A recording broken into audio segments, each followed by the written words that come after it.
people in the world are absolutely rotten. உலகத்திலே காணப்படுகிற 99% கெட்டுப்போனவர்களாய் கெட்டவர்களாய் இருக்கிறார்கள். ஆனாலும் பிதாவானவர் அவர்களை அன்பு கூர்ந்தார். So God loves even people who are rotten.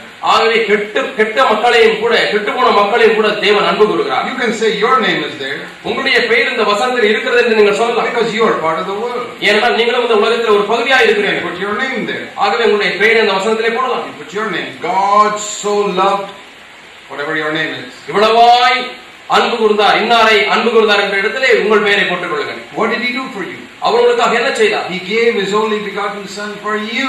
தம்முடைய ஒரே பேரான குமாரனை உங்களுக்கு கொடுத்தார். So we must not have the idea that God loves only the good people. ஆகவே தேவன் நல்லவர்களை மட்டும்தான் அன்பு கூறுகிறார் என்று ஒரு கருத்தை நாம் பெற்றிருக்க கூடாது. I can prove that. நான் அதை உங்களுக்கு நிரூபித்து காண்பிக்க முடியும். Has God told you to love your enemies? உங்களுடைய சத்துருக்களை சிநேகிங்கள் என்று தேவன் உங்களுக்கு சொல்லியிருக்கிறாரா? Yes or no? ஆமாவா இல்லையா? Yes. சொல்லியிருக்கிறாரா? Then does God love his enemies? தேவன் தம்முடைய சத்துருக்களை நேசிக்கிறாரா? அன்பு கூறுகிறாரா? How can he tell you to do what he does not do himself? அவர் செய்யாத அவரே செய்யவில்லை, அதை எப்படி நாம் செய்ய சொல்லுவார்? God loves everybody. ஆகவே தேவன் எல்லாரையும் நேசிக்கிறார். He is not happy with everybody. எல்லாரோடும் அவர் சந்தோஷமாக இல்லை, but he loves everybody. ஆனால் எல்லாரையும் நேசிக்கிறார். And Jesus said in Matthew chapter 5, மத்தேயு 5ஆம் அதிகாரத்தில் இயேசு சொன்னார், that he makes the sun to rise on the good and the evil, verse 44, and he makes the rain to fall on the righteous and unrighteous, verse 45. 45ஆம் வசனத்திலே அவர் நல்லோர் மேலும் தீயோர் மேலும் சூரியனை உதிக்க பண்ணுகிறார், நீதி உள்ளவர்கள் மேலும் அநீதி உள்ளவர்கள் மேலும் மழையை பொழிய பண்ணுகிறார். That is how God is. இப்படித்தான் தேவன் இருக்கிறார். Supposing you got 2 children.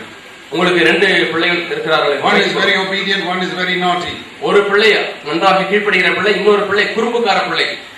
So when you put breakfast on the table for both of them, ஆகவே 2 பேருக்கும் காலை பிரேக்ஃபாஸ்ட் கொடுக்கிறீர்கள், காலை உணவை பரிமாறுகிறீர்கள். and you put 4 doses for the good child and half dose for the bad child. நல்ல பிள்ளைக்கு 4 தோசையும் குறும்புக்கார பிள்ளைக்கு அரை தோசையும் கொடுப்பீர்களா?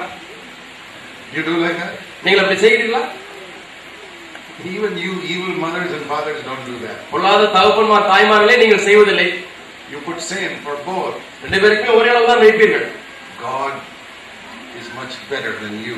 உங்களை காட்டிலும் என்னை காட்டிலும் தேவன் மேன்மையானவர், சிறந்தவர். He is a good God. அவர் நல்ல தேவன். He in all material things he will give you all equally. பொருளாதார காரியங்கள் எல்லாம் எல்லாருக்கும் அவர் ஒரே விதமாய் தான் கொடுப்பார். I mean, many of you work in the farms. வயலிலே அநேகர் வேலை செய்கிறீர்கள். Does God send rain on the farms of those non-Christian people? கிறிஸ்தவர்கள்